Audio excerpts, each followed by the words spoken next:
Cette décision, pour moi, ça ne m'étonne pas. C'était attendu, parce que tel que la CEDEAO dirige cette union, ce n'est une surprise pour moi.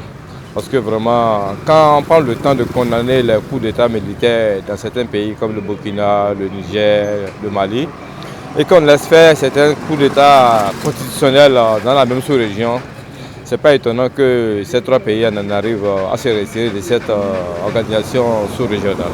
Si se retire, c'est économiquement qu'on le veuille ou non, ça va impacter négativement notre économie.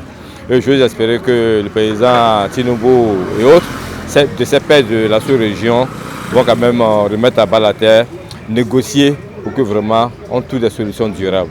Et ces solutions durables ne seront possibles que si dans tous ces pays de la sous-région, la CEDEAO, que ce soit coup d'État militaire, coup d'État institutionnel, on met ça de côté pour être effectivement digne des pays des grandes démocraties comme l'Europe que nous voulons imiter. Nous savons très bien qu'avec les sanctions contre ces trois pays, les sanctions de la CEDEAO contre ces trois pays suite à des pushs qu'ils ont eu à faire, tout le monde s'attend à ce que ces pays-là soit se retirent ou se mettent ensemble pour se retirer comme ils l'ont fait ou le fassent chacun de son côté.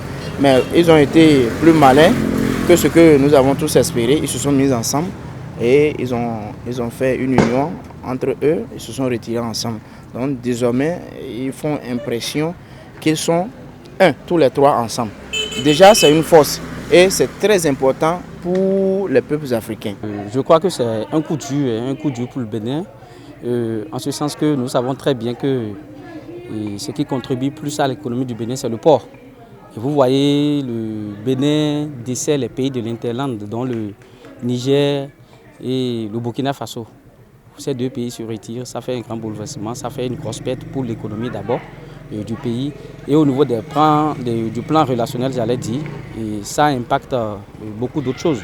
Parce que vous voyez, c'est des peuples frères. Je prends par exemple le projet du pipeline, je crois, qui était déjà en vogue avec le Bénin et le Niger, entre le Bénin et le Niger. Vous voyez, ce projet devient quoi? Ça devient quoi? Ça fait une perte d'abord sur le plan de l'employabilité, parce que c'est un projet qui meurt. Il y avait beaucoup de nos frères, de nos compatriotes qui travaillaient dedans. Et au niveau du transport aussi, c'est un grand choc. Tous les transporteurs iront où? Parce que nous savons que le Bénin existe.